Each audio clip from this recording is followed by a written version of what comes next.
Hello, my beautiful viewers. How are you feeling? I am so excited.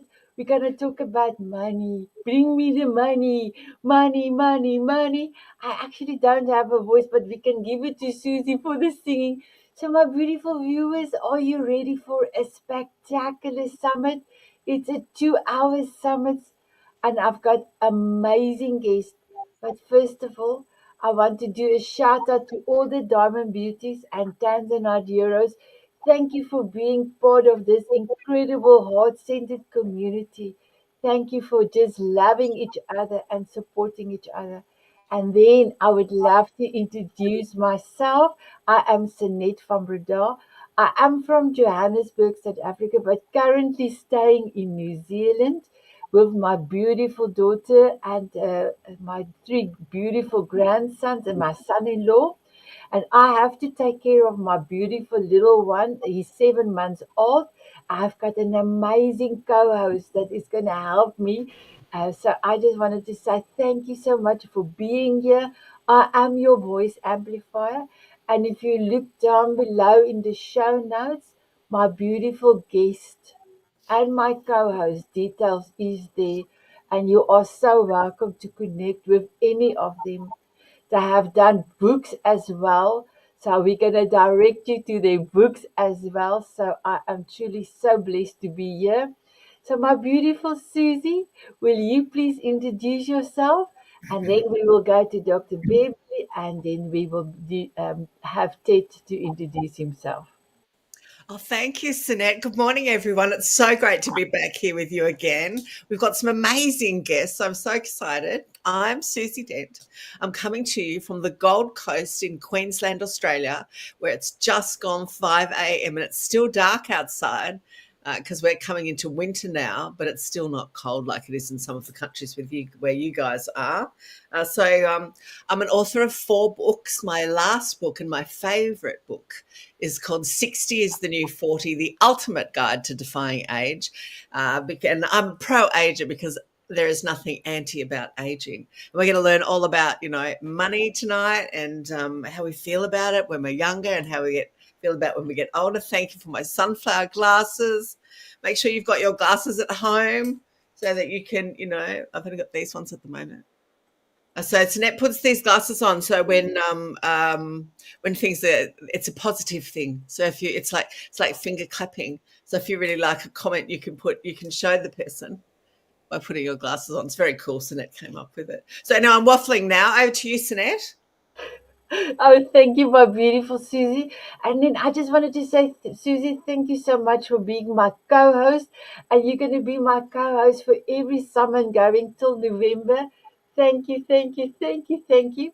And maybe we can make a plan in July to do the recording a little bit. This is going out live, but maybe do July's one, a recorded one, because it's just a week after I left that the summit is. Maybe we can do it still together. We will. I'm going to visit a beautiful Susie in July, so I'm so looking forward to that. So, my beautiful Dr. Beverly. First of all, when I met you the first time, you blew me away, and then we had our beautiful coffee chat. And we had a beautiful dance, and I just loved you the first time I met you. Thank you so much for what you are doing and how you inspire the world. I am busy with your 4 week course that you are doing on money matters, and I love it. I love your voice. I love the way that you make it so easy to understand how to create a money mindset. So please introduce yourself and tell us where you're from. And if you have a message for anyone out there, just to show up for themselves. Thank you so much. Thank you. Thank you, Sinette. I feel the exact same way about you. The first time I met you was fabulous. And I can't hear you, Sinette, so I'm not sure what's going on. But I'm Dr. Beverly Wixon, and I used to be a high school teacher. And, from day one said, I'm broke and don't have any money, just like every other teacher. That's where I learned it. I didn't learn that at home. I learned that in teaching. And as I got closer to the end, I was like, I really am broke and have no money, and I need to change this. So I did. I am an author. I wrote a book about teaching not long after while I was still teaching. And I've also written one about money, that get rich on any salary, because if I could get rich working in the lowest paying state in the nation, anybody can get rich on any salary. And I think that's the biggest takeaway, is that we have to look at money as something more than numbers, figure out what wealth is for ourselves, and then we can all be wealthy. There's plenty of money out there, and there's plenty of energy out It is so beautiful. Thank you, my beautiful Dr. Beverly. So, my beautiful Ted, I can actually not remember who have introduced you to me, but the first time you were talking, I loved you. When we had our coffee chat, I love you. And then when you're talking about the trolley or the shopping cart, I must just tell you, my beautiful one, you have to bring that story in again. I love you. I love everything that you are saying. I love that you are helping so many. I love that you have flipped the switch, if I can call it like that. Flip the switch on money, financial, all of those amazing, amazing things. You made it easy, you made it understandable. So, may I ask you, can you introduce yourself? Tell us where you're from, and if you have a message for people to show up. Thank you. Oh, Ted, just give me 1 second. I need to unmute you. Yeah, there you go. I'm sorry. Yeah, I understand that. Uh, okay, I've been working with money and people my entire professional life. And during that period of time, I found or discovered through my own experience the nudging and excellent note keeping of my wife that sometimes I get it well, sometimes not so well, and sometimes I just kicked it out of the park. I also learned after 20 years in the Marine Corps that most of the problems we had with discipline and performance, promotions and the like came down to money. Either too much, not enough, but generally bad decisions. It led to performance problems, security issues, and the like. I saw this not only as a commanding officer, but also teaching economics in the United States Naval Academy, where I worked with some of the smartest young men and women in the country and watched them make some of the most ridiculous money decisions I've ever seen in my life and put themselves into a tailspin that it took them years to dig out of it. Then I ended my Marine Corps career working as an aide to the United States Secretary of the Navy, where I worked with our Congress and the Senate on money issues. And I won't get into it in great detail, but it takes the political class to really, really screw up money. And they do it professionally at warp speed. Upon retirement, I became a financial advisor. I thought that was a great way to go, to use some of my traditional economic background and finance background. And I was very successful as an advisor with two major international firms. But I became very, very discouraged and disappointed with the whole process, because what I found, I was really a high paid sales guy. My job was to sell stuff. And it's a myth that we really cared about the client. I was judged on not how many people I took care of, but how much I sold. And after going through two firms, I finally gave up on that and said, I'm going to start my own business, my own firm. And I started an independent registered investment advisor firm with a new mission. We were going to start having a behavioral focused approach, not product and service, but behavior. Because I found after about 3 or 4 years as a selling financial advisor that my job was to manage behavior, not money. Money's the easy part. And it's getting easier because of technology. But behavior is an issue, because our brain biology is eons old and it hasn't really caught up where we are culturally or economically. And I hope we're going to talk about that here. But working with my clients, I wrote my first book around 2010, right after the international meltdown, the Great Recession. And it was a book for my clients, to make them understand that their job was to understand and manage what I call your money temperament. And by doing so, you'll start making better money decisions.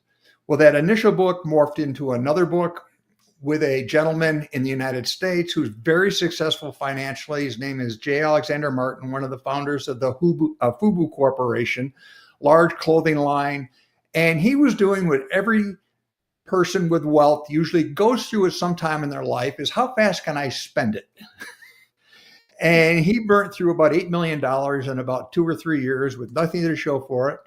And he read my first book and said, we need to talk. I did some consulting with him, and we collaborated on a book on his story. That book was repurposed into another book with him. Then I did a third book strictly on money temperament. And now I have a new book that's coming out. And this is going to be a little bit more fun. It's not quite as serious. It's Confessions of a Reformed Financial Advisor. Yep, it's mostly BS. And I think that tells you where I think most of the industry is. And I think our mission, those of us that are on the behavioral side, need to bring in financial advisors and analytics and let them out in the sunshine every now and then. Let them run around with real people and let them understand that we are always going to act very human with our money. And we're not going to be able to immediately turn on a switch and turn off, a million years of evolution and all of a sudden be rational with our money. So that's what we're going to be talking about here. That's what I do.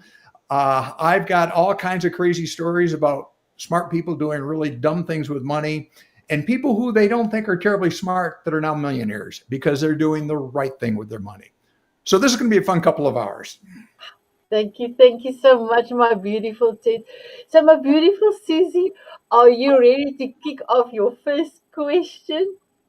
Oh, I am. I am. Wow. Wow. I'm so excited. I'm listening to you both speak, and I'm thinking of all the mistakes I made with money and what happened to me after my divorce. And, it was just like Ted said, it's like, oh, well, what can I spend it on? And I did. I did that. And I'm sure so, and there's some things I regret, and then it was gone pretty much. And so, it doesn't last very long, money, when you do that, but it's so much fun doing that. But, I'm so excited to learn about money management. Now, let's see, what would I like to ask you? The first very question. First of all, I'm sure everybody listening is really, really relating to everything that you guys are talking about, because I'm sitting here going, I've done the wrong thing. So let's see. I would like to ask, first of all, I'll start with Beverly. How, I'm going to ask some tricky questions. How does understanding, because you're both, I'm fascinated about is both of you come from a teaching background. And I find that when I'm talking with teachers have a great way of explaining things so that we really understand it, And both of you are talking about our behavior towards money, And Ted, what did you say? How we manage our behavior, not our money. So Beverly, how does understanding behavioral finance, and this is a question for both of you, help us master money's energy? Does that make sense? Yes. Thank you. It's a great question, because most people, as Ted said, most people don't think of it as behavior. We just get it and we spend it. And we don't even realize that a lot of times when we're spending it that way, as you said, after your divorce, a lot of times we're pushing it away because we don't think we deserve it. I know I certainly did that. I mean, anytime I got a little bonus, I took the whole department out to lunch, drinks included, and it was gone. And that was always because I didn't think I deserved more than everybody else. And once I figured those things out and I started helping other people with it, it's fascinating how when you think you deserve money and when you start to treat money like it's energy, and so everything is just an exchange of energy, and you start nurturing it and even talking to it if necessary, which I did. I figure if I can talk to plants and they grow, hey, why not money? And it works. And so I think when we start to see those things, I don't do budgets. So I don't ever tell anybody to do a budget because I don't like them. But when we start to look at where money's coming from and being grateful for it and nurturing it in different ways, and I don't mean nurturing it by necessarily, putting it in this 401k or this CD, that is certainly nurturing it. But it's also, I don't want it to become hoarding, because I do know people who hoard money, and that's the antithesis, or it's the opposite of the spending it so fast. So we have to find a nice place in the middle where it's nice and normal and medium, and that way we're saving the money, but we still have money to spend, because it is important to spend it. We can't just save it all. Does that make sense? Did that answer your It question? does. Yeah, it does. Yeah, absolutely. Yeah, it does. Ted, would you like to answer the same question, or should I ask you something different? Every No, time you guys are speaking, I'm learning so much about this, This is great because it's important. And this is why I got into the behavioral piece, because everything we're talking about is not talked about in the technical, economic, financial realm. And I find it fascinating that we accept behavior in everything else we do, from buying cars to clothing to sports. We have coaches. We not only accept it, we embrace individual behavior, but collective behaviors, and we move in that direction. It's amazing. But for some reason, in all of our cultures, Western cultures in particular, we always put money in its own little silo and assume that we're rational. Well, here's a takeaway, and I'll go back to the Sanet asked me to tell a story. Put yourself in your automobile with your phone on your pocket, and you get a text message. And the text message says, stop at the store and buy milk and bread. Something easy. Now, immediately, your brain goes into autopilot. Immediately, it flashes what it means to have bread, what it means to have milk, and what it means to go to a store. And automatically, without thinking, you go to your favorite store. And then automatically you jump out of your vehicle and walk to the store, and you probably pick up a cart, a buggy, or whatever you call it. Now, for those of us in the States, we drive on the right-hand side. Those of you that are encumbered by something different go on the left-hand side, but we'll get into that later. What is funny, and this is human behavior and culture, and we all go in the right door, and we take a right turn. And what are we hit with? All the stuff we don't need, but you've got to buy. If it's a supermarket in the States, let's talk about Publix. Beverly, I think you understand Publix. Publix is a big, higher end supermarket in the United States that came out of Florida. The first thing you hit is the florist shop. Then you see the high value things that are on quote unquote sale. They take you around the store through the bakery, then the deli, then the high-priced seafood, then the choice meat, and the milk and bread is way in the back of the store where nobody goes. And in the process, because you grabbed your cart or buggy, you tend to fill it. You don't even think about it. You load up, you go through the line, you pay for it. You get to your car, you unload it and go, my gosh, this is a lot of stuff for milk and bread. You get home, you're starting to unpack, you look at the receipt, you spent 5 times more than you expected, and you forgot the milk and bread. Why? Because we're human and we do human stuff all the time. 95 to 99% of all spending is non-conscious, automatic, and emotional. Why? Because we are emotional animals who think. We are not thinking animals with emotions. We're encumbered with millions of years of brain biology designed to keep us alive in the forest, but not the supermarket. Think about it for a second. Money's only about 2,000 years old. And back then you started with a clay tablet with and put marks on it. But our brains have not caught up with the economy.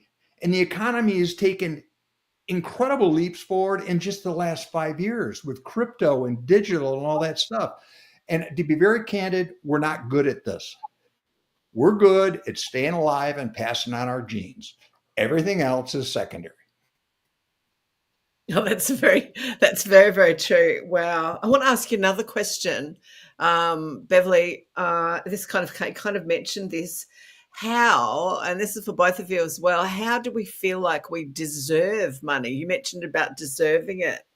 How do we deserve money? I felt like I deserved it. you know, and I'd come from a marriage where we'd been very frugal and all that sort of stuff in our life. And then all of a sudden we sold the house and we had money. I found myself buying a course that I'd always wanted to do, right? Do you think I've done it 2.5 years later? No, I haven't even looked at it. But I bought the course that I always felt that I wanted to do. It's like that programming you were just talking about, walking into supermarkets with all the marketing, all the placement of stuff hit with the beauty of flowers and the smell, and then going into the fresh bread department with the smell. They say when you're doing real estate, that if you bake cookies or bread, people are going to buy your house because you've really affected their sense of smell. So my question is, how do we, to both of you, how do we deserve it? How do I, like others in the same position as me, get a divorce, start spending the money? How do we feel like we deserve it, even though we seem to be feeling like we're deserving it in that particular moment of time, because all of a sudden we've got it? So I feel like we're deserving it, but we're not deserving it in the right way. Is that right? Does that, it's like we've got to deserve it from the inside. I don't know. I feel like what I did with my money was superficial and I needed to be deeper with it or something, How do we do that? Who wants to take that one? You want to take that one, Ted? Well, Or do you want me to take it? well, why don't you start, Beverly, and I'll take it from there.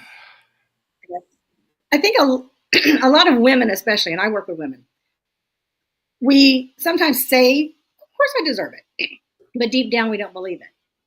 And it comes down to the worthiness, which I've had several people tell me that they're okay with saying I deserve to spend it, but I don't deserve to grow it. And but then whenever I ask them, and they'll say, well, what do you mean I'm worthy of it? I'm not worthy. And they really fight with this. And then my question is always, are you a human? And they go, yeah.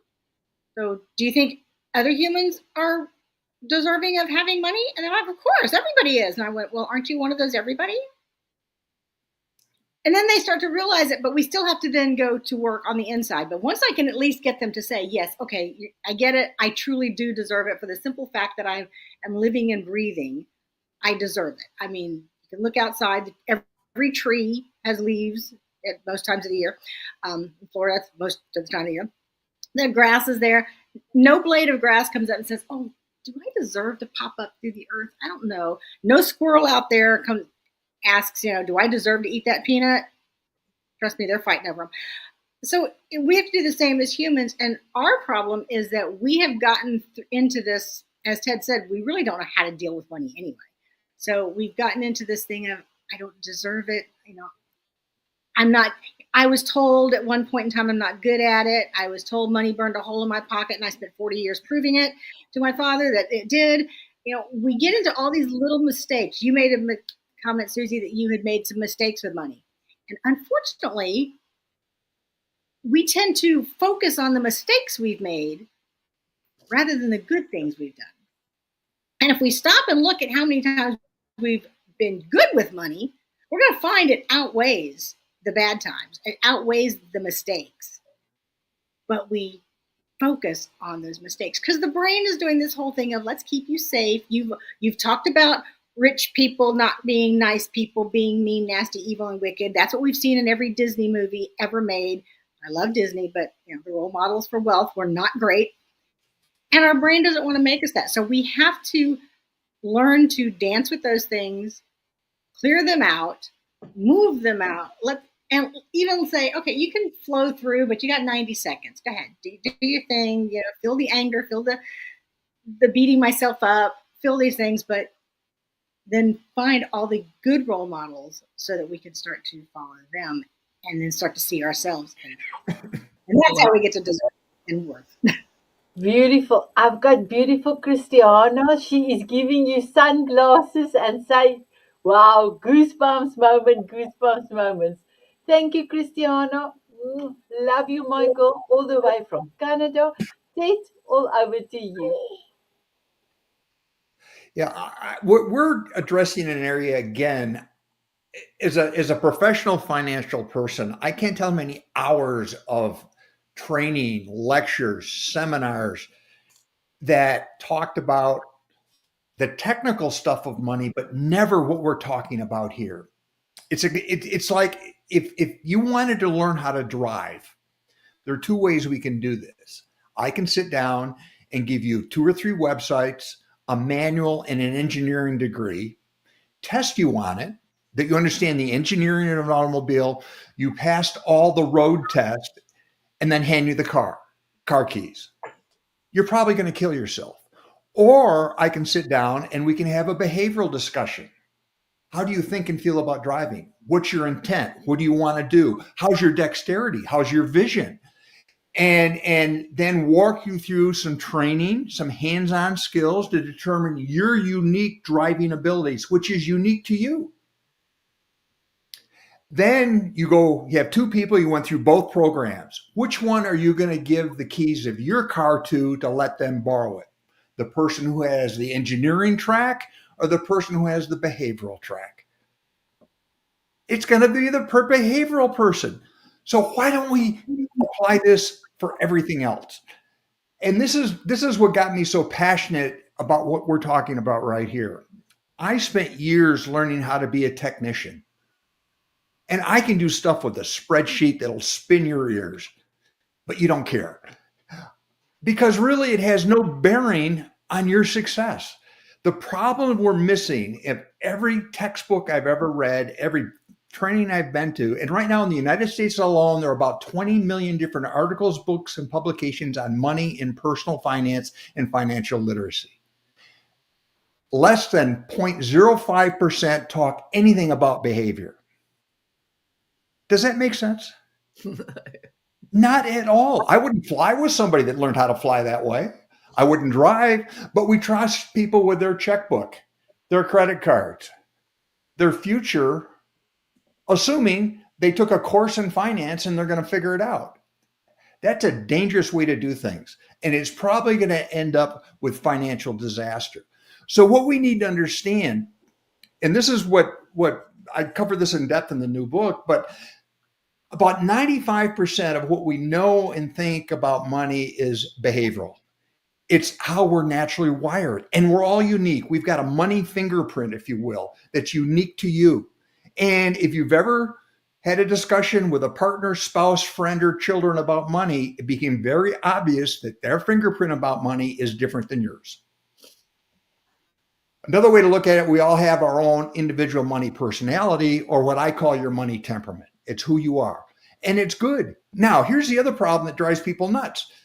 If your money temperament is not like my money temperament, non-consciously, I'm thinking you're all screwed up, not me. Okay? So I'm going to spend an inordinate amount of time to make you just like me instead of me just like you because you got it wrong because I'm me. And as a financial advisor, it drove me nuts that we'd ask people to do things they are not wired to do. Beverly said this. She's not a budgeteer. Well, if the old school was, I'm going to teach you how to be a budgeteer, whether you like it or not, until your eyes are crossed. When in reality, it just makes you unhappy, it makes me unhappy, and nobody benefits, as opposed to working with you, Beverly, to figure out your natural money temperament, to say, how do you naturally work with money? Are you good at this stuff? Let's work on the stuff you're good at and figure your money management into what you're good at and like doing, as opposed to the other way around. We don't do that. What we have to understand is our beliefs and culture are the other 5%. So if we realize that anytime you go to the store, you're on drugs, it's called dopamine. Dopamine is a fun drug. It makes you really like the flowers at Public. It makes you really like the stuff at the deli. But on top of that, you've got oxytocin. It's another neurotransmitter that's the love me, because I'm with my group, and when my group is buying flowers and I want to be part of the group, I'm going to buy flowers too. And then we've got another little animal that's inside of our head called mirror neurons. Mirror neurons are the mimicking neurons. Have you ever heard monkey see, monkey do? That's what it is. And it's true. It's a physical fact in your head that we're the group of people, we key off small expressions and nuances and crowd behavior. So what we have to understand is humans, we are herding animals. We want to be part of the in crowd. Not only the in crowd, the in crowd's in crowd's in crowd. And once we're there, we want to be the influencer. We don't like to stand out. So our values, our beliefs, and our culture are the dominant players in manipulating us to do things with money we may or may not want to do, we should or may not want to do. And we also have to factor in that for most humans, planning, long range planning, is figure what I'm going to do this weekend. Okay. So that's a lot to take in. But all I'm saying is we're human. We got to start treating ourselves like humans with money. So my beautiful Ted, when you were talking about, I actually don't know, but the little one was clapping his hands and he was like listening to you. He's sitting there. So thank you so much for that. And then beautiful Christiana said she gave you sunglasses. They said her surname is Carr, Carr. And she said, as Carr, I love the way you're driving analogy. So thank you so much. So my beautiful ones, are you ready for your commercials? Because part of the summit, you are our VIP. So I'm going to start off with Dr. Beverly. Beverly, how did you feel making your amazing commercial for, particularly for this show?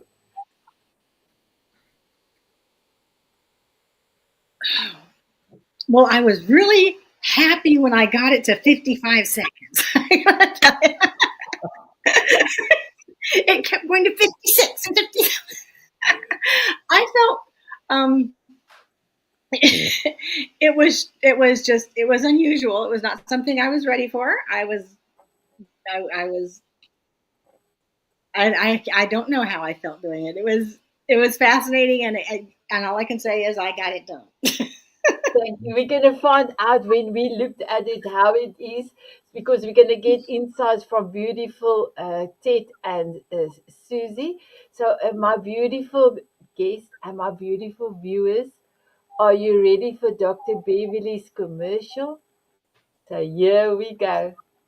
Ah, my beautiful guests, we're going to move to the side and we will be on screen. Here we go.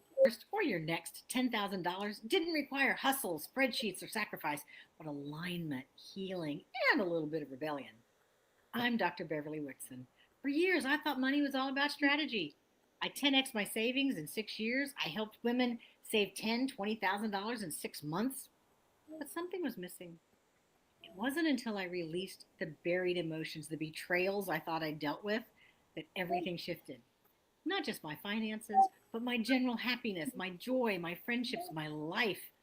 Now, I help soul led women break free from scarcity, awaken the power within, and manifest the abundance they were always meant for. Ready to feel safe with money and feel good in your life again?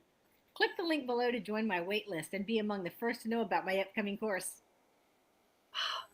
So, my beautiful Dr. Beverly, but the sun is now coming in here because it's still very early here. I've got a message from beautiful Nina. She said, Dr. Beverly is amazing. And my beautiful Nina, all the way from Austria. Thank you for introducing Beverly, Dr. Beverly, to me and later join our beautiful community, Diamond Beauties Forever. So, my beautiful T, what did you think about Dr. Beverly's commercial? I love it. You captured in 55 seconds, I think, the feelings, emotions, and the reality, not only, and you're saying women, but most people. I mean, most people do not get money right. Now, how they express it is differently, but hey, welcome to the world. you know, now the question is, how do we fix it? I love it. And Susie? Oh, that was great. I immediately started writing questions down that I wanted to ask you. It's fabulous. Thank you. So, my Thank beautiful Dr. Beverly, when I saw your commercial, I felt safe. I felt safe. And when you said I'm gonna please click on the link to go on the waiting list, I felt with your voice and your the way that you have done the commercial that I can come and do this course, because a lot of people wants money. They want to be able to say I deserve money, but they are very scared to start delving into the things that is holding them back. So you portrayed a safety nest that I can now go on that waiting list and join the course. So, my beautiful viewers, please click down below in the link and then go on to Dr. Beverly's waiting list. And not only go and have her as your teacher, but also look at her book. So, my beautiful Dr. Beverly, can you quickly show us your book and tell us a little bit about your book? Yes, thank you. As Get Rich on Any Salary, because with little simple techniques, because like I said, that's exactly what I felt like people can do with what I did, working in one of the lowest paying states, lowest paying county in the lowest paying states. And the book starts out with, we have created the reality we live in. Nobody else did it. We created this reality mostly unintentionally. And I feel like when people grasp that and embrace the fact that I created what I'm living, then we start to realize our power and we can shift it.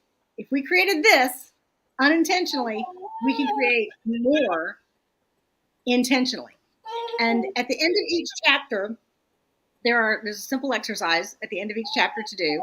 And these are the simple practical exercises that I've taught that I did in the beginning for myself when I 10x'd my income, my savings, and when I helped people bring in $10,000, $20,000 savings in 6 months. It was with these simple practical exercises. That's when I realized there was something missing, and I started doing more healing work too, which is hard to do in a book. So that's why the book is mostly the simple practical exercises at the end of each one.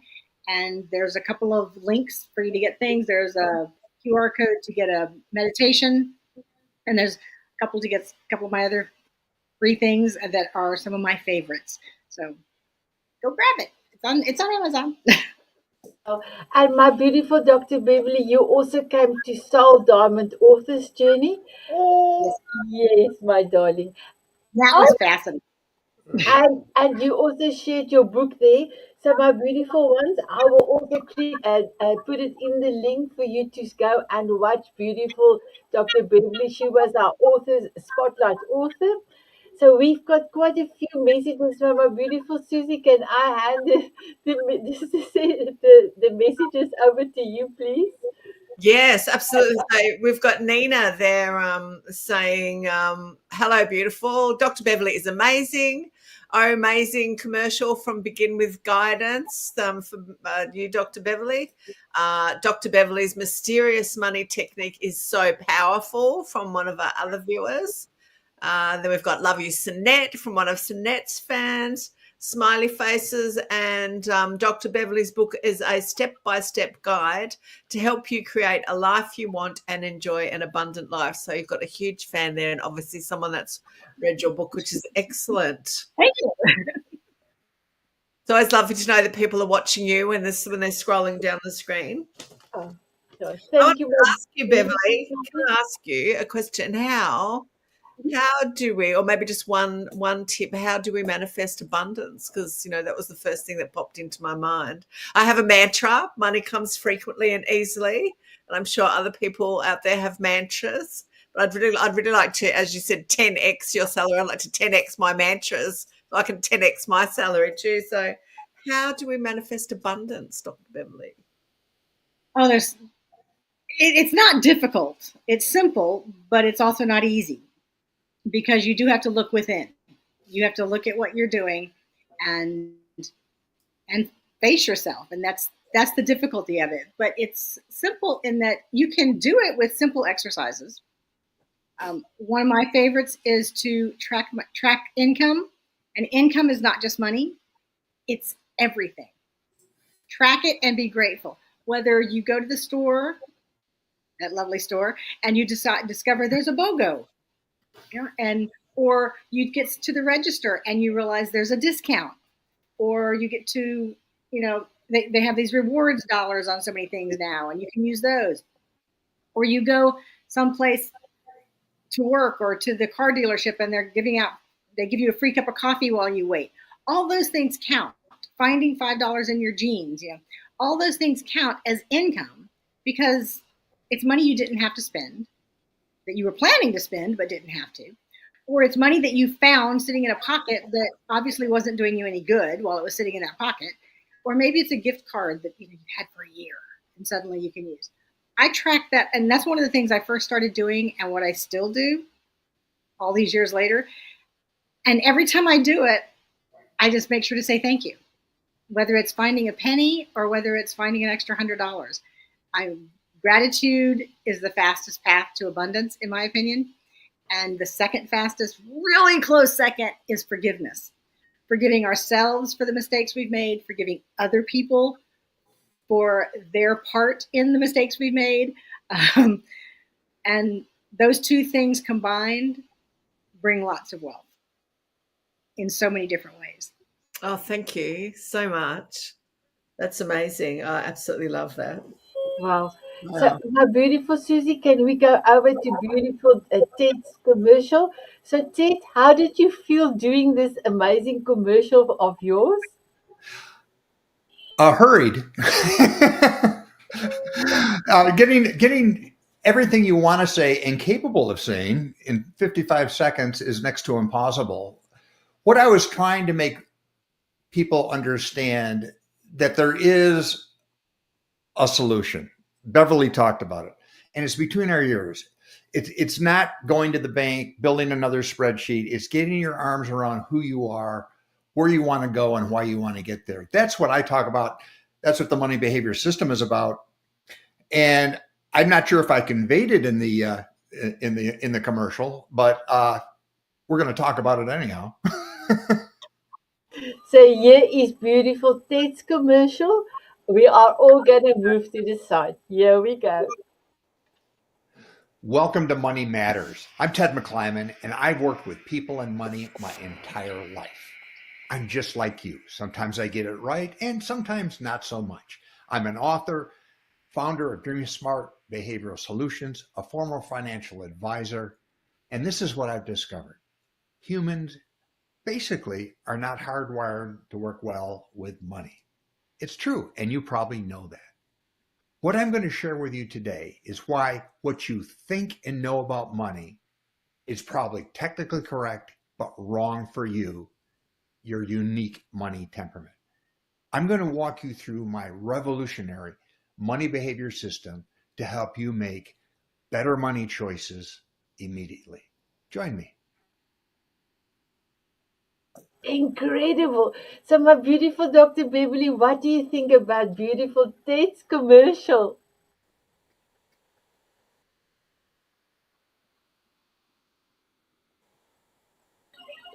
Dr. Beverly, can you hear me now? Oh, Susie, can you hear me? I can hear you, yep, loud and clear. What do you think about Ted's commercial? I thought it was excellent. Well done. Good job, Ted. You did. You managed to get your message across really well. Made me really interested in learning more about my unique money temperament and what that might be, and how many different types of unique money temperaments there actually are amongst us humans. So I found it very interesting, that I wanted to learn further. So good job. Well, good. Thank you. Thank you. My beautiful Dr. Beverly, can you hear me now? Yes, I can now. Thank you. What did you thought about beautiful Ted's commercial? I loved it. I love dream smart behavior. I love that. And it's so true that we all think we know what money is about because we've had it our entire lives, or we've dealt with our entire lives. So we all think we know what it is, but I'm not sure anybody knows how to handle it perfectly. I don't think anybody's ever grasped it. And I think it's wonderful to state that, and because it makes people feel, oh, thank goodness it's not just me. Wow. Yeah, this is a reflection of a lot of trial and error over the years of doing it the way everybody told me I had to do it. And basically what I discovered is I listened to what everybody said because they were credentialed. I did what everybody told me because they were successful. I worked hard and I got it. And then I found out over time that I received bad information. That money is not what everybody tells it is. Money, very simply, is just a means of exchange. It's a way to exchange goods and services. It could be tin cans, paper, horses, but we use money because it makes it easier. For 500,000 years, or for about 50,000 years, we bartered. Barter is still a big thing where you kind of subjectively make this equal value. It's like going to a garage sale in Florida. I mean, that's a hidden economy in Florida. And you barter, to get 10 cents off something so you can buy your junk and take it to your house and add it to your garage sale for next year. Well, what we have to understand is that money makes everything more efficient, more effective, and easier. I'll give you another example. Let's assume you're in the outback and you're living on a subsistence sheep farm or ranch, and you decide you don't grow coffee or roast it, so you need a cup of coffee, and there's a coffee shop around the corner.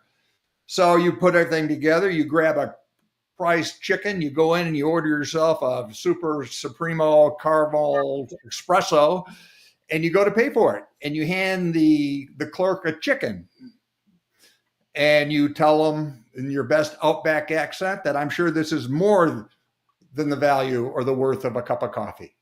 And the clerk is a little perplexed and wonders what to do, and she kind of looks at you kind of strange. You go, yeah, and I want change. Well, making change with the chicken is not only messy, but the chicken hates it. That's a good example of why money makes the economy efficient. We can do things with money we can't do with barter. And it's gotten much more complicated with technology. FinTech is what it's called. I've got a new chapter to FinTech in the book. But basically what technology allows us to do is spend quicker on things we don't need, even though everybody tells us we need them, from all over the world. Okay? I had the privilege of meeting some folks from South Africa last year, and we got into pickleball. Pickleball is going over there, and we can talk about spending money they didn't really need it on a sport that doesn't even exist there. And you can do it online quickly. Okay, here's another example. My grandfather, when he signed important documents, did it with carbon paper. There are probably people on this call that don't know what carbon paper is. My father used 3-part pressure sensitive paper to sign documents. That's the kind that comes with a white one, a yellow one, and a pink one, and maybe a blue one or something like that. And you peel them off, everybody gets a copy. Well, I do everything digitally. I don't carry cash, but I can spend money with my watch, my phone. I think I can just think about it and spend money. That's the digital age. And it's moving at warp speed. Again, as humans, we haven't really caught up with that biologically. We haven't caught up with it culturally, but FinTech is going faster at warp speed. And if you've got younger kids in your family or folks in their probably from their late teens to mid 20s, they're doing stuff with money and electronics that you can't envision. And it's a new way of doing money. It's a new way of making you happy. Plug that dopamine in and let's go, rock and roll. And getting into trouble faster in different places with different stuff we couldn't do just 2 years ago. Incredible. So my beautiful Ted, beautiful Christiana said another amazing commercial. Amazing, thank you. So I have to go off screen, but I would love you, Ted, to show your book. I just quickly want to ask Susie. Susie, may I please play your commercial? Sure. So here we go, my beautiful viewers. Suzi Dent, best-selling author of 60 is the New 40, The Ultimate Guide to Defying Age, confidence coach and proud pro-ager, because there's nothing anti about aging. For over 4 decades, I've worked as a film and television hair and makeup artist, helping people look and feel amazing. And I'm a proud member of the Heritage Club, where our mission is to help people look, feel and live younger, longer from the inside out. And that includes what goes on your skin. Our peptide facial wands are a game changer, a clean clinical alternative to injectables, and it's guaranteed to reverse the signs of aging a decade or your money back. So if you're ready to glow with youthful health and vitality, let's chat. Book your free coffee chat with me now at calendly.com/Suzi Dent/confidence. I love it. So, my beautiful Beverly and Ted, please ask beautiful Susie a question on her commercial. And then, Susie, if you can take it over, I will be back in a jiffy. Here I go. I love that, Susie. I absolutely love that. And that I'm fascinated that you were a hair and makeup artist. I think that's a fascinating thing to do. I love that. I mean, because you can do so much. We all know you can do so much with makeup. We can make somebody 20 look like they're 110 and vice versa. So I would love to know, what is your greatest tip for making 60 the new 40?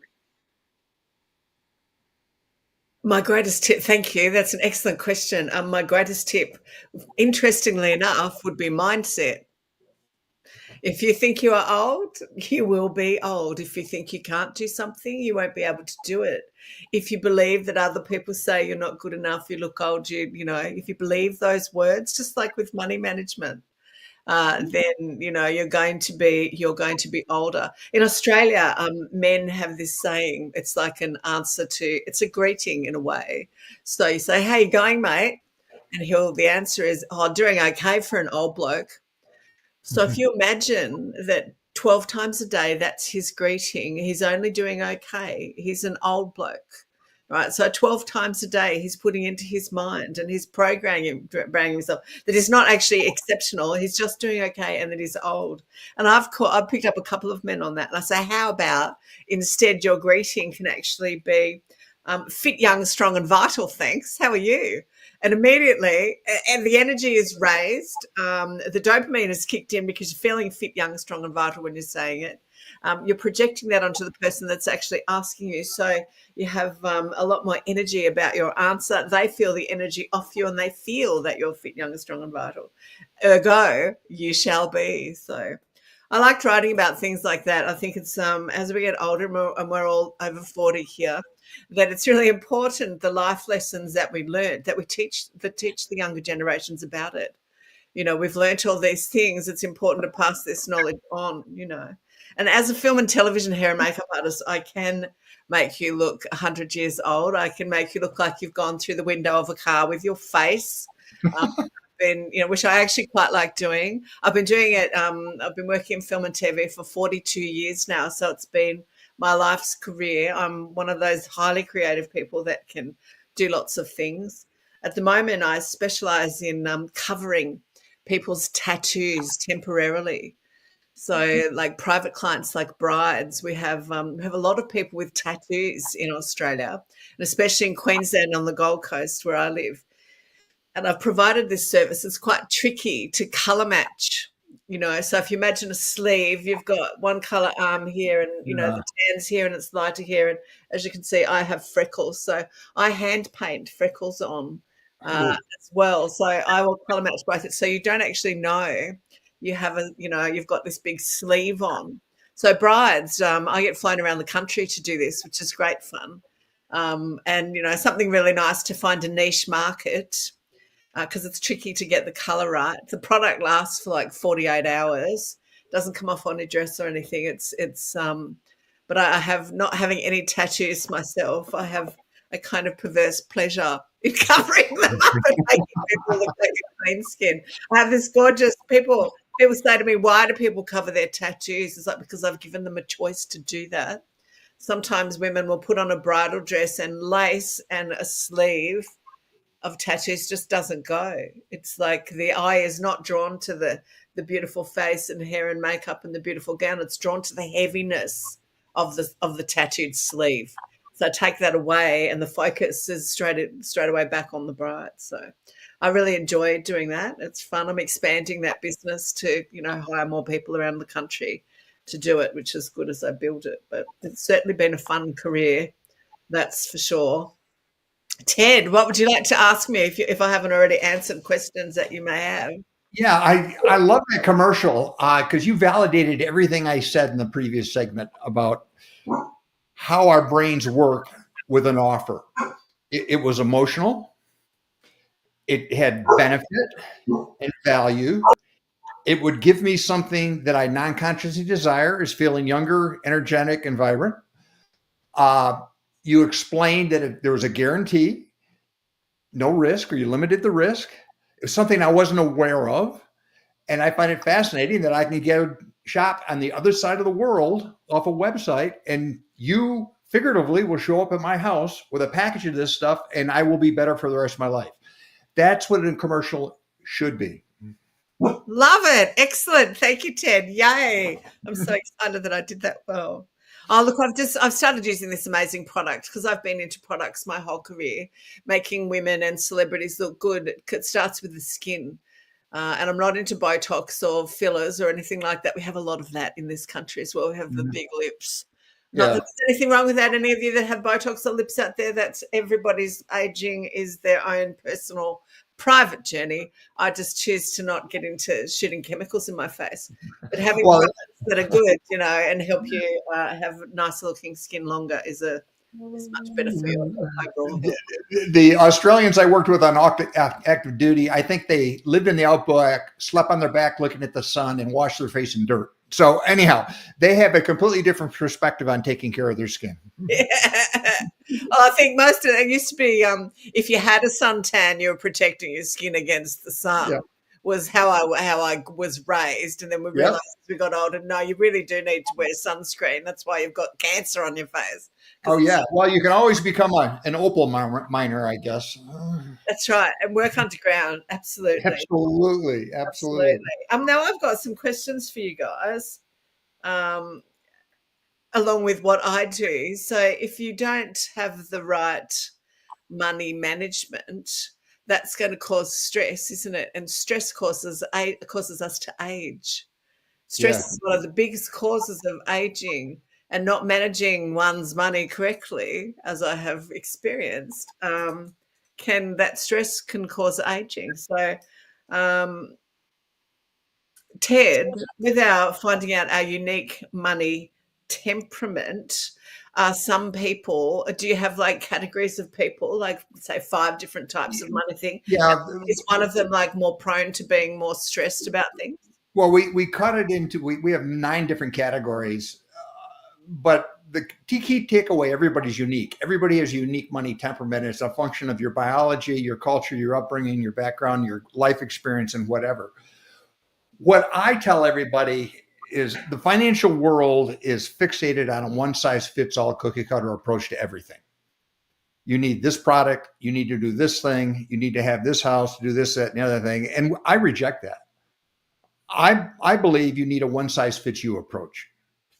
Yeah, you have to plan, but what does planning mean? Planning could be, I have a general idea where I'm going, but I'm committed to it, or I have a Rolodex of every person I've ever met. I have a copy of every receipt I've ever gotten, and I have a spreadsheet that covers it all.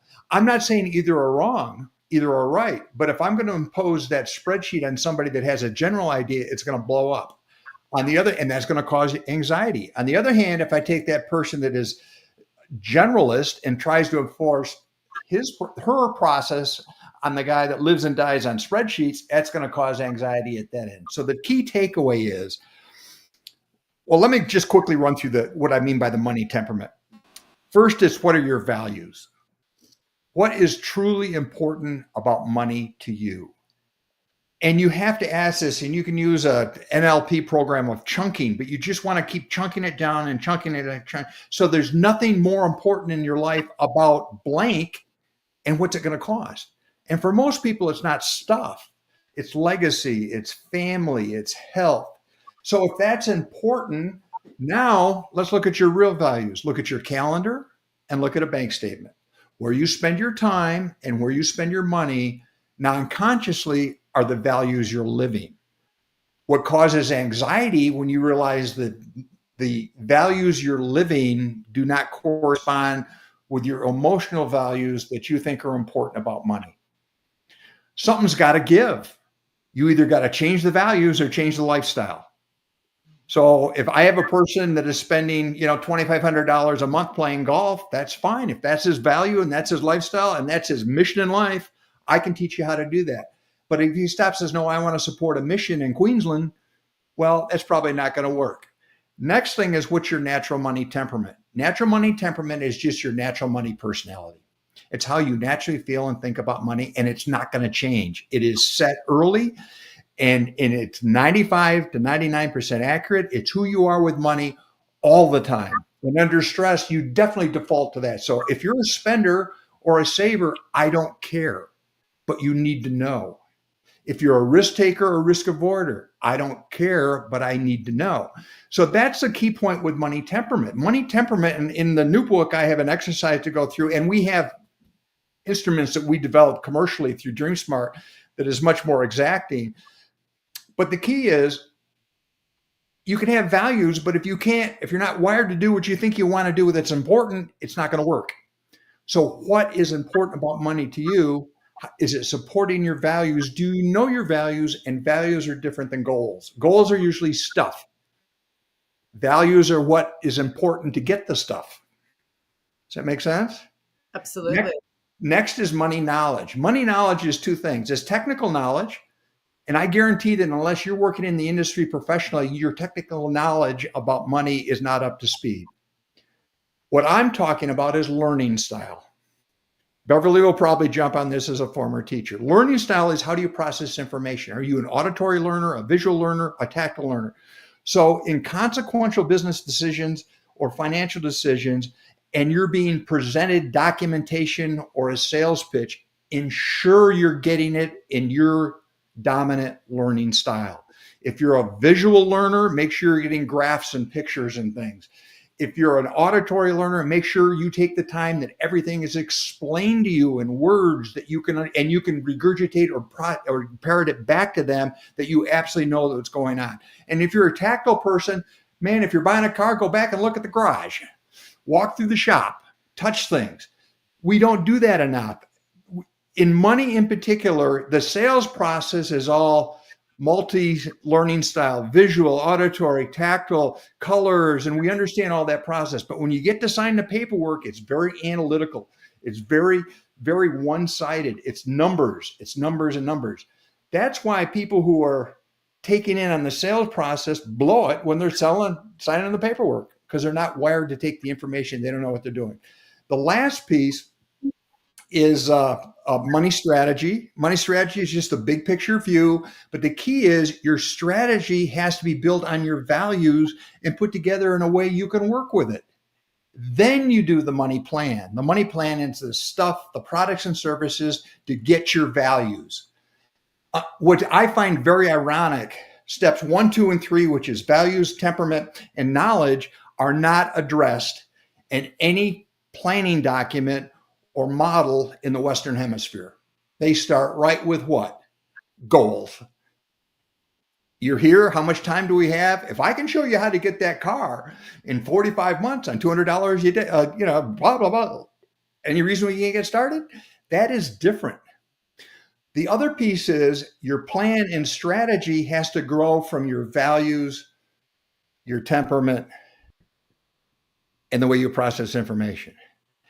And then the last piece to make this thing work, if you're in a partnership or relationship with somebody, I guarantee you have different money temperaments.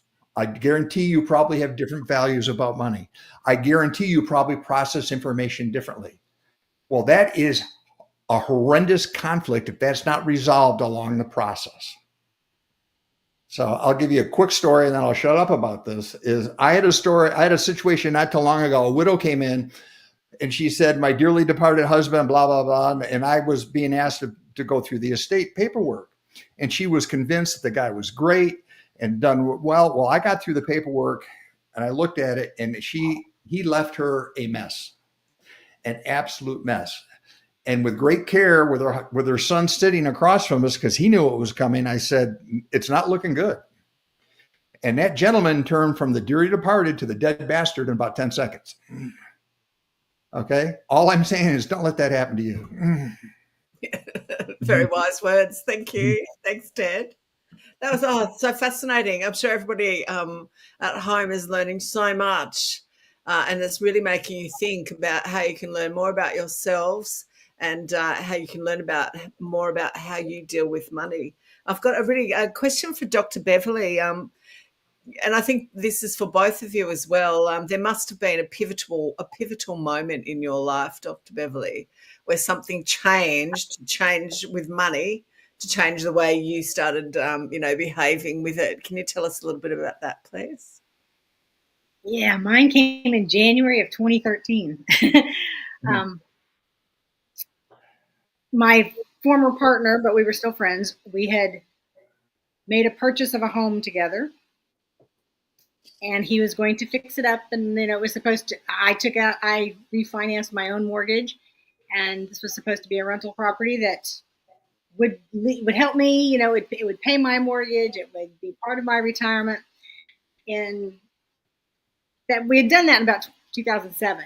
And I never saw any money from it. 2013, I discovered not only had I not seen money from it, I never would, because he had gone down, and I'm not sure how it happened, if it was forgery or what, but he had defrauded me. My name was no longer on the deed, but the mortgage was in my name. So, this was someone I trusted with my life. I had trusted with everything.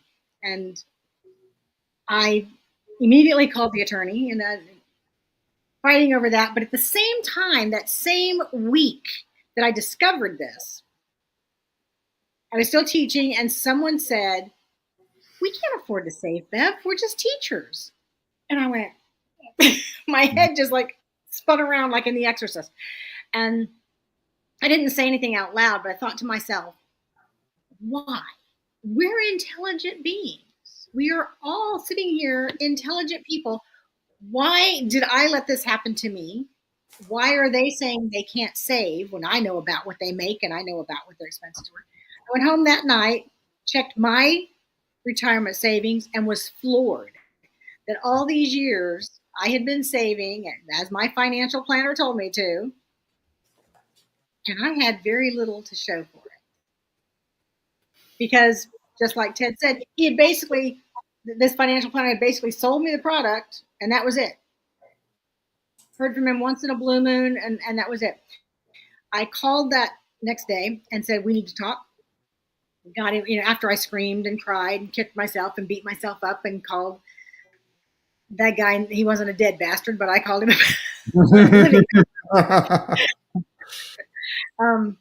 and so that was my pivotal moment for realizing I had to do something with my money.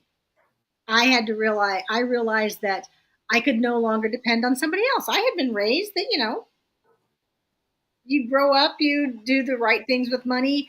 You have a partner who also does the right things with money, and everything works out beautifully, and la da da da da.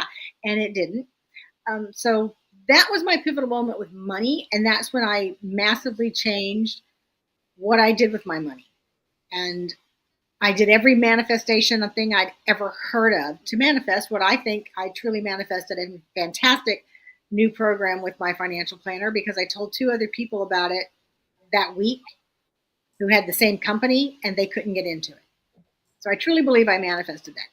But it was a little bit later, a few years later, because like I said, I did all those simple practical exercises that worked. I discovered my values about money. That's one of the things I teach too. Same thing. What's important to you about money? What's the important reason to have it?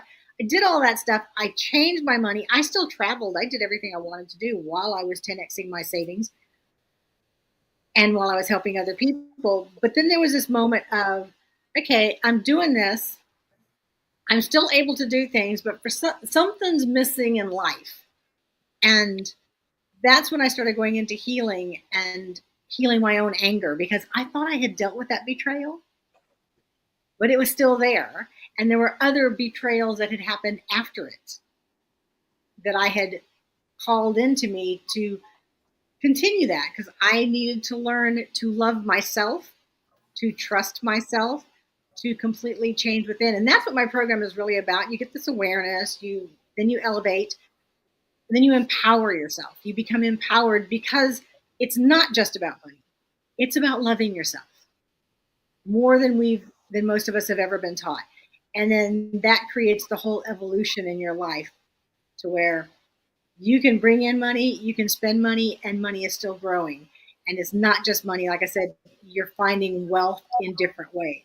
It's not about who has the most toys when you die, because it doesn't matter when you die. It's what you do with that money while you're here. One of my favorite quotes is from Hello Dolly. you've ever seen the movie, she frequently quotes her late husband Horace, saying that money's like manure. It only does any good if you spread it around. And not that you spread it all around, but you have to be able to spread it around to do something with money, to give back with money. And sometimes when we buy something that we don't really need from around the world, when I realize that, I go, it's okay. I was helping that economy. Brilliant answer. Thank you so much, Dr. Beverly. Welcome back, Sanet. Lovely to see you. We've just been having Thank you. talk. The little one has been clean and everything is ready to go. So thank you for allowing me to take care of my grandchildren. For me, it's such a privilege to be in New Zealand and be able to have this caretaker role for the next couple of months. So I'm truly blessed. So please continue, my beautiful Susie. I'm here in the back. I will be on screen, but yeah. Excellent. Well, thank you. I want to also ask, that was amazing, Dr. Beverly. I really appreciate that. I've been writing notes, and I hope everyone at home that you've been taking notes as well, because we've been learning some amazing things. So just to recap, Dr. Beverly, to manifest money, we need to have awareness, empowerment. We need to love ourselves. We need to be grateful for not just the money that we have in life, but the things money brings, like you said, that extra $5 that we find in our pocket, or that we find there's a discount at the supermarket. We have to change the way we think about money, and really, this is what I've taken in so far, and really appreciate the little parts of money, because it all adds up, doesn't it? One of those fabulous sayings. And Ted was saying that we really are programmed about how we feel about money and how we react about money from a very young age. So this is one of those things you can blame your parents about, folks. Their attitudes towards money. Money doesn't grow on trees is a favourite, and I think something that is across the world. How do you get money? You have to work really, really hard. You have to work really hard, and then you save it all and you do without, and then you've got money. But as we're listening to these two very wise people, that's not really how it works. No. It's how we think about money and how we think about ourselves when we're dealing with money, and it's about having an awareness. So we've just asked Dr. Beverly how she actually, this pivotal money moment that changed her life, and some guy ripped her off and frauded her. So she took charge and learnt about, who she was in her money language, I guess, right? And now I'd like to ask Ted the same thing. Can you describe a pivotal moment? Because we all have these pivotal moments. Oh yeah, yeah, absolutely. When I moved from being an indentured servant socialist, and that's what we all are in the government dole, as an officer in the Marine Corps, I didn't have to worry about anything. I got paid whether I was sick, where I was, and that's what I mean. It's not a derogatory comment, but it was set. But I could also look at a pay table, and I knew how much I could make in today's dollars for 20, 30 years. That's what I'm meaning there. When I retired, I became a self-employed entrepreneur business guy. First time in 20 some odd years, I could not guarantee a check. I could not guarantee that I was going to feed the family. I could not guarantee any of that stuff. And I had to go out and work for it. And the startup for the first 2 years was very eye-opening. And what I became very aware of very quickly of what I was good at and what I was not good at. And I learned that you jump on the things you can do and you delegate everything else. And in that feeling, I love being a financial advisor. I can do a spreadsheet with the best of them. But my wiring, I'm called an initiator, which means we're aggressive, we're fast moving, we set the rules, we get stuff done. It's probably the personality you expect of a military officer. That's great, but not everywhere. Okay. And what I learned, that my natural behavior is a risk taker. On an index of a 1 to 100, I'm a 99 for taking risk and being comfortable with it. Okay. For money, it just means the emotional pain of losing money. It doesn't really bother me because I'm already moving on to the next program, the next opportunity, the next entrepreneurial thing, or the money hole I'm going to just the money into. where other people are just the opposite. Like my dad was like that. He was worth a boatload of money by working hard, but he could yell at the TV about the stock market when he had nothing in it. You know what I mean? So it became very obvious to me that if I was to be successful, there are a couple of things I had to understand. One, have an open mind. Everybody's got an approach. Everybody's got an idea. You can learn from everybody. Back off a little bit. Have a sense of humor. Look at yourself, laugh a little bit. Everybody does stupid stuff. Some does it more often than others, and some a little bit bigger than others. Okay, experience. Treat everybody with dignity. Everybody is worth something. I don't care who it is. I can't tell you the stories about the arrogant financial advisor that you're just not worthy of me, blah, blah, blah, blah, blah. That's nuts. Then get the job done, take care of your people, and leaders eat last. Once I brought that together and hired the best assistant I've ever had in my life, and she was with me for 20 years, she did everything I didn't want to do, and her mission statement was keep me out of jail. Okay? Pretty simple. She was the detail person. She did the books. She did all that. She paid stuff. My job was to see people and bring money in. And we were a wonderful team. We actually led comparable businesses in the United States. We were very good at what we do. But we were both smart enough to realize our capabilities and limitations. And we made a team. And our team ended up being pretty good size by the time we were done. But we made an effort to bring people in that complemented each other. We made an effort to look at what we call natural behavior. And if somebody's an initiator like me, which is a goal-getting risk taker, I wanted to be partnered up with somebody who's just on the opposite side of the wheel, 180 out, that's going to go, wait a minute, did you read the directions? And I'm going to go, what directions? And you go, okay, stop, wait. And that was my business partner. He was 180 out for me.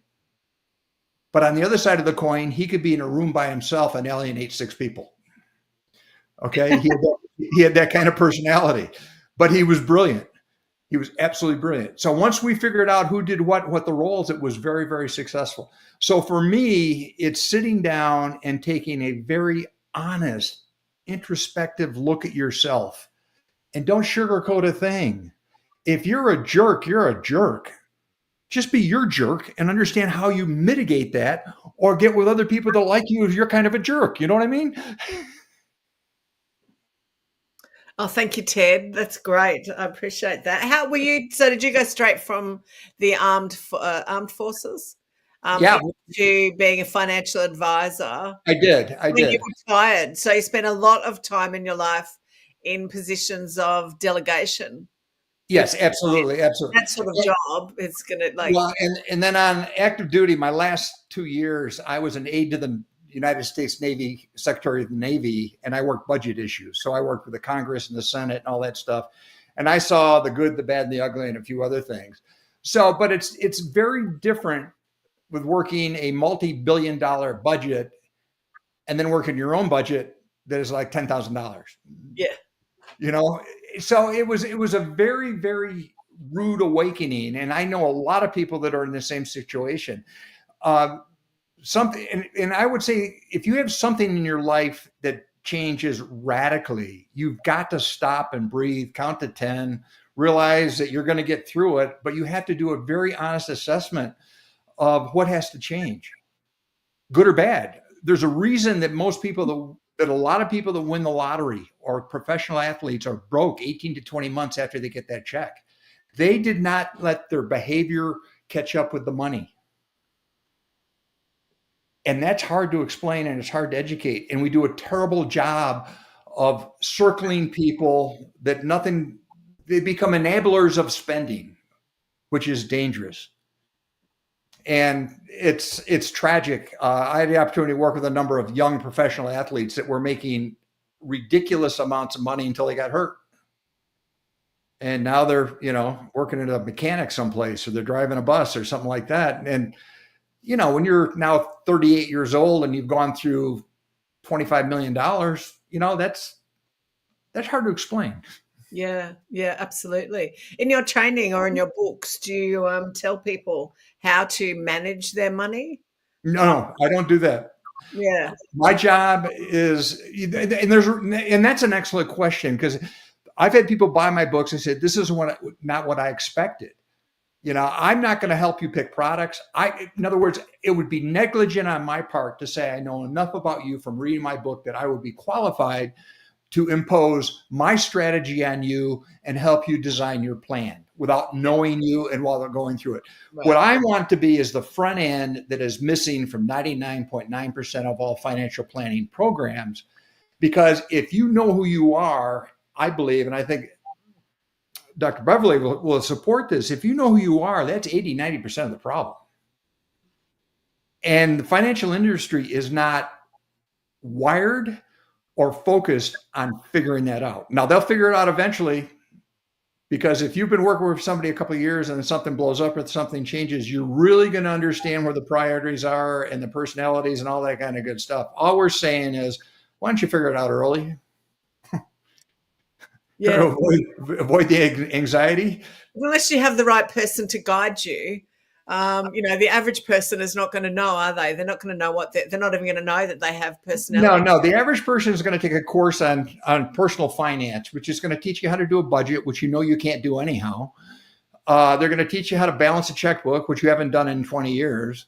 And they're going to teach you how to buy products that you don't even know what they are. So it's a waste. It's a useless exercise, in my opinion.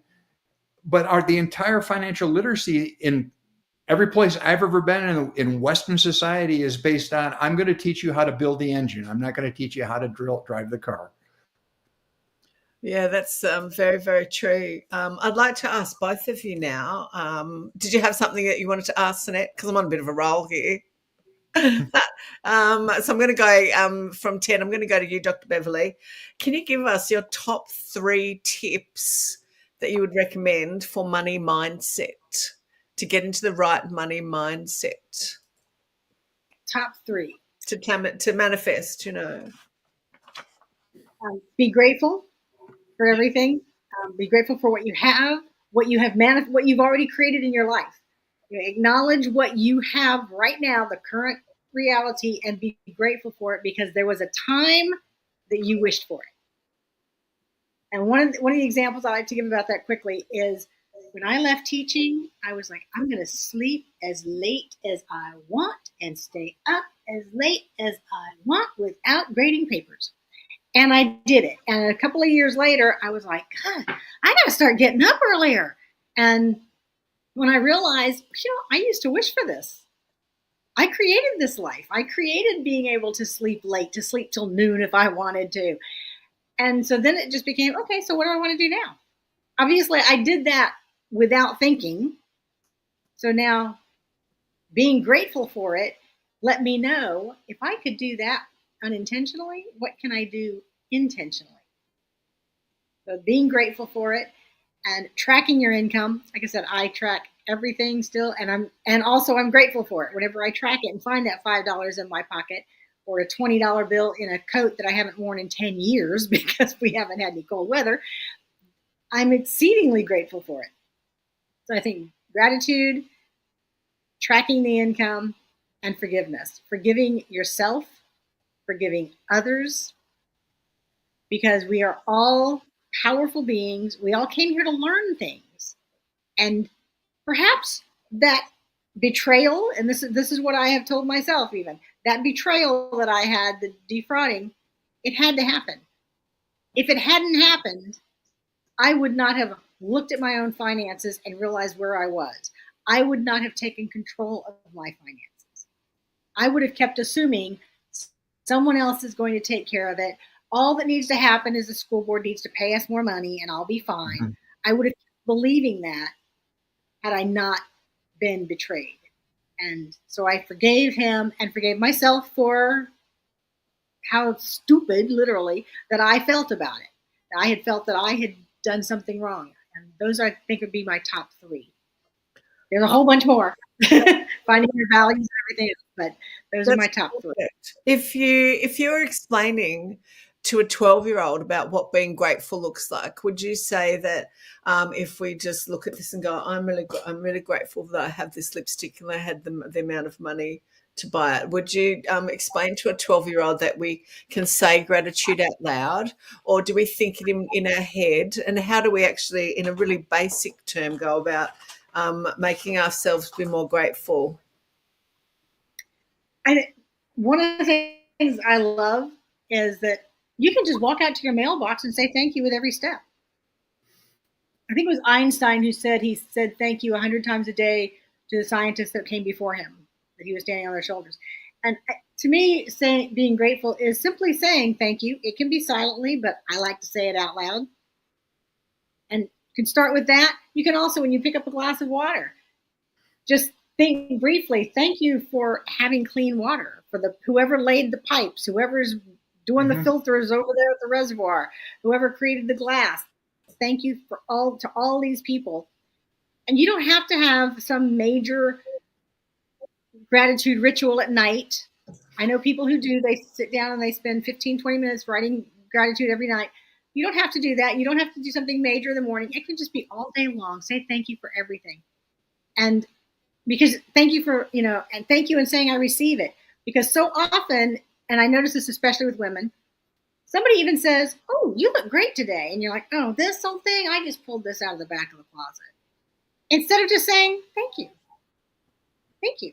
It's such two easy, simple words that we teach children to say. And then somewhere around teenage years and on, we kind of forget it. Mm-hmm. But it makes I might have gone along the wayside with sometimes teaching manners as well. The younger generation seems to have forgot about teaching manners. And I think manners is when you say thank you. How you going? Thank you very much. It's manners. That's beautiful. Thank you very much, Dr. Beverly. Appreciate that. That's great. Getting out of bed in the morning as each foot goes on the ground. Thank you from one foot to the other. Thank you that we both have 2 feet.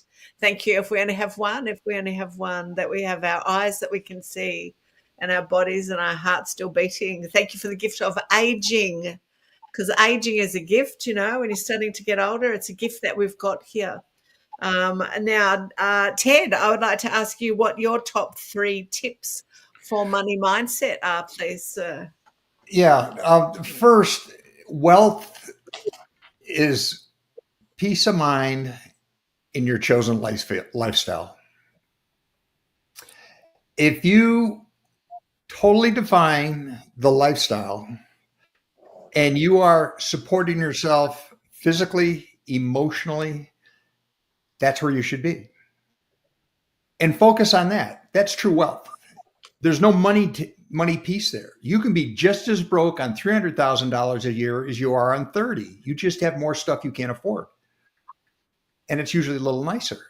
So it's a mindset in that respect. So number one is what is truly important about money to you from a value perspective? And is you living your life in your values, or are you trying to meet some unseen, unrealistic ideal that is supported by your peer group? That's dangerous. And then finally, you need a one-side. Sorry, before you go on, meaning that is like it's supported by your peer group. So you could be a young person and you could, all your friends have got really fast hot rods and you're going to have a hot rod. You don't really need a hot rod. But it could also be on a hot rod. And this could also be, yeah, absolutely. But it could also be meeting at the golf club. Yeah, there. Or the tennis club. Yeah. Or sitting around a pool at the HOA. Yeah, there you go. And it's great that you're being sporty and fit. We don't give that up. We are joiners. And then lastly, everything needs to be in the perspective of you. So you have to define you. I can't do that. I can ask questions, I can give examples, but unless you know who you are and accept yourself for that, strong points and struggles, and then keep working on the strong points and overcoming the struggles, you're going to be fine. Money is nothing more than a catalyst to get stuff done. It's the oil that makes the economy work. That's all it is. And some people need more oil than others. That's about it. But you have to do something, because the consequences of not dealing with money, in my professional career, I dealt with too many people that started too late without enough, and it fell apart. We're talking about aging gracefully. A lot of the problems we're talking about right now were not challenges to our great grandparents because their concept of work and lifespan was completely different than it is today. Most women in particular have to plan for spending a good third of their life alone for whatever reason. So I also tell people that you're a business owner. You're in charge of the business of you. What's your balance sheet look like? What's coming in? What's going out? Is it sustainable? If you had to present your business to your stockholders, what would it look like? And then the other piece is, what business are you in? Some people it's playing golf. Some people it's shopping. So, okay, fine. If that is your business, is it sustainable? So it's simple. Who are you? What's important in life to you, and what's it going to cost? And how are you living your life to support those values? So in the end of the day, you're going to look around as, I feel like I have true wealth. And true wealth means the lifestyle I've chosen for myself is affordable, sustainable, and it leaves a legacy. If I can say that, I've done my job. I love that. You're writing this down, everyone. Affordable, sustainable, And a legacy. leaves a legacy. Yes. I love it. So, my beautiful Susie, you can recap in a minute. I just quickly want to say, beautiful Christiana said she loved your commercial, and then she said, "I'm going to rewatch this episode just she's just taking notes." And then, Christian, I love what you said. Thank you. And I receive it. Thank you all. I'm receiving so much from this. And then I just need to scroll down, define and accept yourself. I love it. I love it. My beautiful Dr. Beverly, I started with my money tracking last year, and I was astonished at all the well, in South African, I picked up coins, but here in New Zealand, I picked up a lot of coins. And how many times I was gifted amazing gifts, money wise. I put everything on my tracking every day. Yes, sometimes I don't have time to do it, and I will track like I did on Sunday, a weeks of tracking.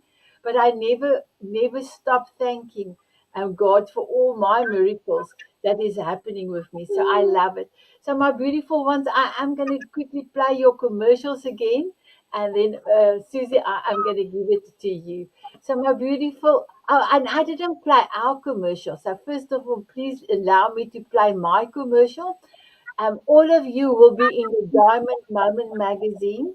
So I just want to say thank you so much for coming and being on our Love Illuminated Summit 17. Your commercials, everything will be in the Diamond Moment magazine for July. Okay. So here is our commercial for the magazine. And I just wanted to say thank you to Sunay, my beautiful editor in chief, for doing this amazing video. I know there is some things that we need to change in the video, but today this is what we have. Here we go. At Diamond Moments magazine, we are more than just a publication. We are a community of souls on a shared journey of growth, authenticity, and empowerment. Here we nurture connections, celebrate personal triumphs, and embrace the beauty of transformation. Our stories are real, our wisdom is empowering, and our mission is clear: to help you embrace your true self. Join us in sowing seeds of inspiration. Share diamond moments with your friends. Leave us a review and help ignite the flame of transformation in others. Diamond Moments magazine. Sowing seeds of inspiration. Cultivating hearts of empowerment. Wow. So my beautiful viewers, Diamond Moment Magazine is everywhere. Facebook, LinkedIn, and also Instagram. And if you would love to go and look at our beautiful issue, we have done issue number 20. You go to selfloveforme.com. My website is next to my name. under Diamond Moments, and you will be able to see all of our issues. So, my beautiful ones, let us start with Beverly. Here is your commercial. Here we go, my girl. What if saving your first or your next $10,000 didn't require hustle, spreadsheets, or sacrifice, but alignment, healing, and a little bit of rebellion? I'm Dr. Beverly Wixon. For years, I thought money was all about strategy. I 10x my savings in 6 years. I helped women save $10,000, $20,000 in 6 months. But something was missing. It wasn't until I released the buried emotions, the betrayals I thought I dealt with, that everything shifted. Not just my finances, but my general happiness, my joy, my friendships, my life. Now, I help soul led women break free from scarcity, awaken the power within, and manifest the abundance they were always meant for.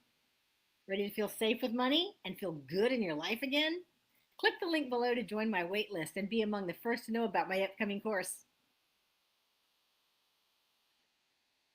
Thank you so much, Dr. Beverly. Ted, here we go. Welcome to Money Matters. I'm Ted McLyman, and I've worked with people and money my entire life. I'm just like you. Sometimes I get it right, and sometimes not so much. I'm an author, founder of Dream Smart Behavioral Solutions, a former financial advisor, and this is what I've discovered. Humans basically are not hardwired to work well with money. It's true, and you probably know that. What I'm going to share with you today is why what you think and know about money is probably technically correct, but wrong for you, your unique money temperament.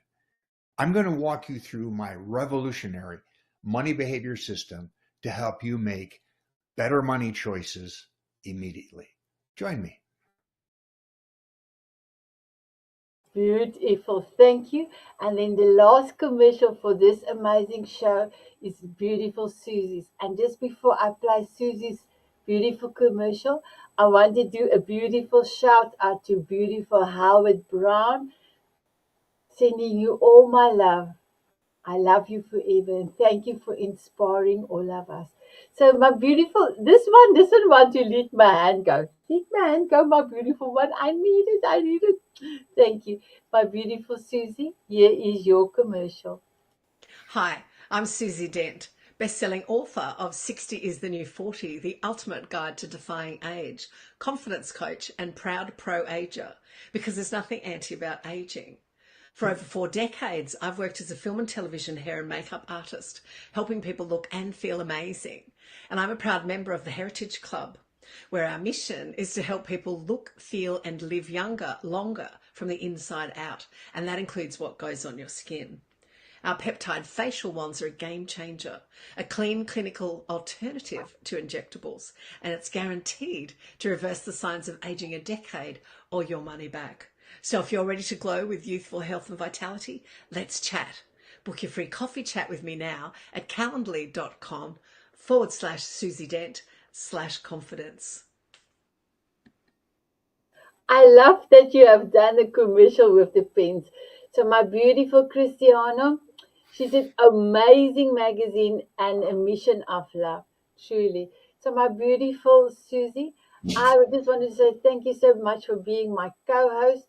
My beautiful Dr. Beverly, thank you for being amazing. I love you. Ted, thank you for being amazing. I love you. We've got a few more minutes to go. So please, my beautiful Susie, if you can continue for me. Thank you so much. I can. Thank you, Sanet. Everyone's commercials were amazing. Thank you guys so much. I'd like to ask, I've got 2 questions to wrap up this fabulously, very informative session we've had today. I know if you could all stand up at home and clap, we could clap them right now because this has been, I've learned so much. It's fabulous. So I'll start with Ted. Which money myth would you like to debunk today? Oh, that's easy. That humans are rational with their money and rational spenders, that they have complete information, always make a quick benefit analysis and do the correct thing. Love that. Love that. Dr. Beverly, which money myth would you like to debunk today? That there's not enough. Um, I I hear people all the time say there's not enough money for everybody to have it, that billionaires have too much money. There's the 1%ers that have so much money. The rest of us are all struggling. There's plenty of money out there. We have something like 20,000 new millionaires every month. There's plenty of money out there because it is a man-made concept. So it's not going away. And besides that, you don't need nearly as much as you think you do to be wealthy and to be happy. Yes, very true. And I think one of the things, what both of you guys have been telling us is that instead of in our mind saying, I don't have enough money to afford that, I do have money to afford that. Thank you for all the money that is in my account. And when I do manifesting, I always think of it as the present tense. So in the present moment, not thank you for that job that I've got coming next month. Thank you for the job that I've received. Thank you. Do you agree, guys? Thank you. So I always think about it in the present moment. Yeah. The next question I would like to ask, I'll ask Ted, if you could give one, and lots of people like doing this, so if you could give one piece of money wisdom to your younger self, let's say 12, what would it be? Please, Ted. Start early. Start early. It's you do not have as much time as you think, and life happens every day in ways you can't expect. So do the very simple things and don't stop. I love that. That's very good advice. And Dr. Beverly, what would you tell your 12-year-old self if you're able to give one piece of money wisdom? What would it be? I would add to that and pay attention to it all the time. Yes. Yeah. And do you think you would try? Do you think you guys would try and educate your younger self about mindset, about how powerful our minds are, and that the words that we use to describe ourselves and our behavior to ourselves are the most powerful things that we can reprogram? Like if we think if we think we're broke, we're going to be broke, aren't we? If we think that we have abundance, and talking about abundance is not always financial, is it? We can be abundant in health. We can be abundant in friends and family. We can be abundant in all sorts of things. Do people, as an abundance and happiness coach, Dr. Beverly, do people get slightly confused sometimes about what that abundance actually looks like when it comes to their money? Well, that is one of the things we talk about because, Howard Hughes was abundantly wealthy, but he was a recluse. He, hid away and was afraid of everything. And and I think Ted mentioned it earlier, you can have $300 gazillion and still be broke and have no life and spend all your money and not have anybody around you to enjoy it with. And if you don't have that, then what's the point? So I definitely think, I also think one of the things I would tell my younger self is definitely watch your language, because I walked around saying for years, money burns a hole in my pocket, because my daddy told me that when I was 5 years old, and my daddy was smart, so he must have known what he was talking about. And yeah, those things get to you. They get into your mind, so you have to turn it around and have the happier mindset. But you also have to pull out the other one by its roots. If you don't pull it out by its roots, it's still going to be hanging out.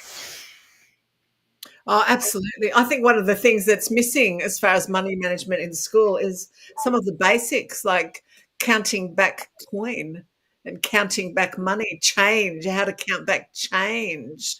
When my son he's 23 now, he was 16, and I taught him at a very young age. And we went into this shop and their computers were down, and this young lady she just off with the pixies. We made $20 in that 5 minutes. And I got in the car and I said to Jack, I want you to count this back to me, because that young girl in there is going to cost this business a fortune today, an absolute fortune, because she does not know. And I didn't go back in because I thought, nah, I'm sorry. If you put someone there that doesn't know how to count back, that's your problem. But it was a really good learning thing. And I said to him, you always have to count your money back, which is about being responsible for the money that we receive, isn't it? It's a responsibility in receiving the abundance that we so richly deserve. Let's see, what else did I want to talk to you guys about? Sanet, did you have anything else that you wish to ask before everyone went? Yes, I would just wanted to say one of the key questions a lot of people is especially asking is yes, money is like overflowing with this. We see so much. So my beautiful Ted and Beverly and maybe Susie, through the media, you have all these influencers that have the Mhm. power, that have all that. We don't even know that is that their real car or is that a show place where the car is and they're taking photos if the car is real.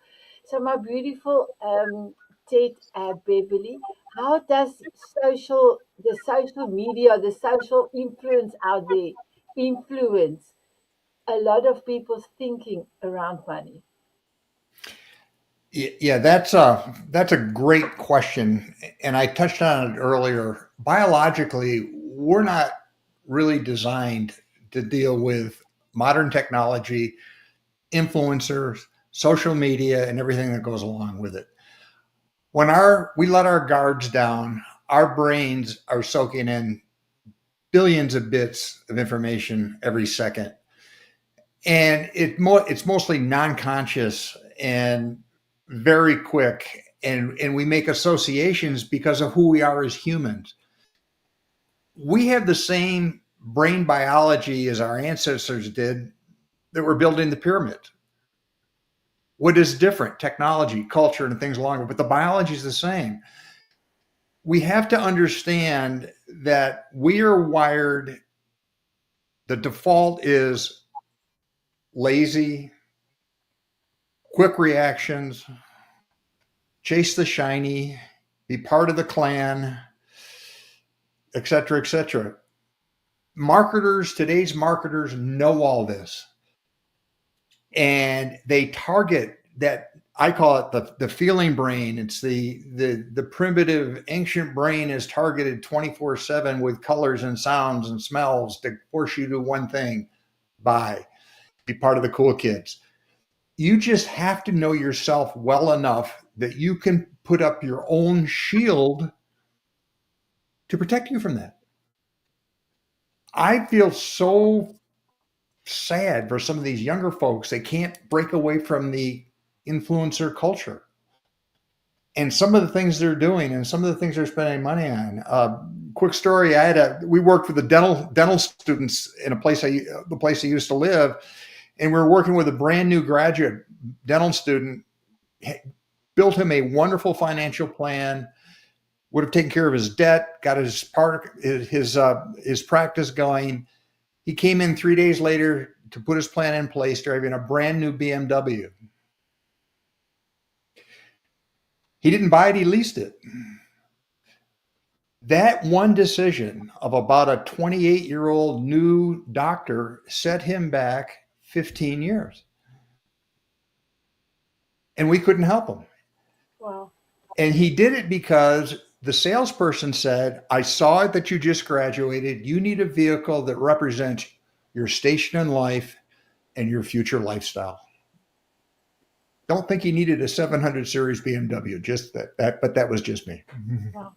So thank you so much for that. So Beverly, I'm going to skip for that for the question to you. We're going to have our golden nuggets. So my beautiful Beverly, I've got a paparazzi pen. What is your golden nugget? Everything always works out for you if you let it. Oh, I love it. Are you ready for paparazzi? Sure.